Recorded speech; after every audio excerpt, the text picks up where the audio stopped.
Southwest Hot Chefs and Restaurants is brought to you in part by Jen Air, where innovation has finally caught up with your appetite for the extraordinary.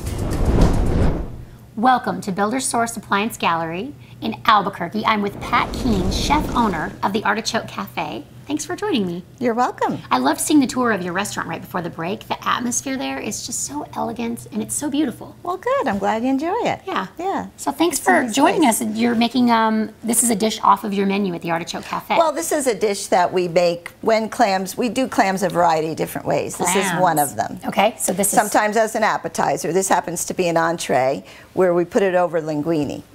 So it's a kind of a classic dish.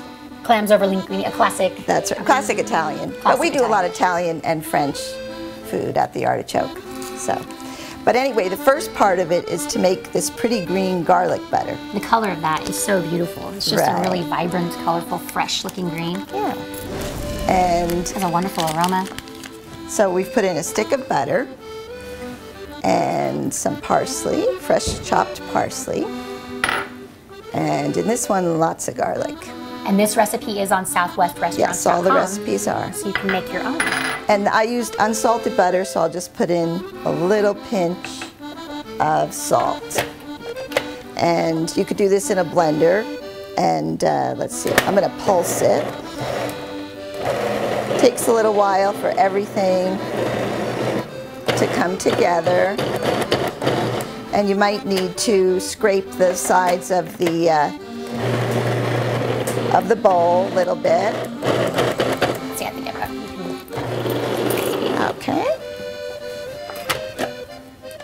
You're starting to get that green color. Yeah, but it starts to get to be a really nice green. And then once you make this butter, you can put it in the refrigerator. You can use it. It makes delicious garlic bread.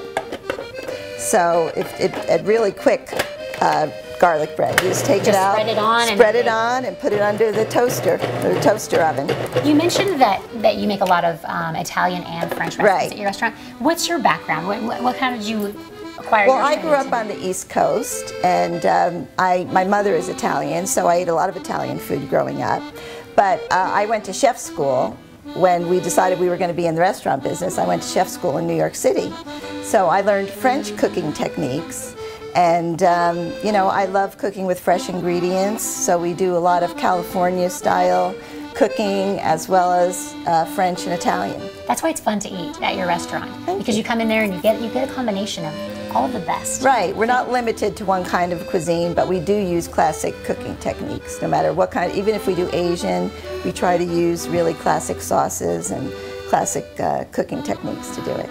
Great, that's great. So we've also, while we made our garlic butter, and we have our little neck clams steaming in wine. They smell amazing. What else? What are they steaming in? Just wine? It's just wine. And it's like a fresh seafood smell, and combined with like a really white wine. Yeah, dry white wine. Dry. And we've washed them really well, and they were steaming for about 10 minutes, and they all have to open up. Once that happens, we'll take some of the reserved cooking liquid and reduce it a little to make our sauce for the clams that goes over the pasta. This is some of the, now this has a little bit of this has white wine and the clam juice. So don't throw out the juice. No, the clams we're cooking in, you're going to use that for the next part of the recipe. We're going to use it in the sauce. Okay, okay. Well, when we come back, we are going to put this dish together, the clams and linguini, right here in this Jen Air kitchen, so please join us. Well, I've been coming to Farina since they opened, and I think it's kind of one of my favorite lunch spots because the quality is so good.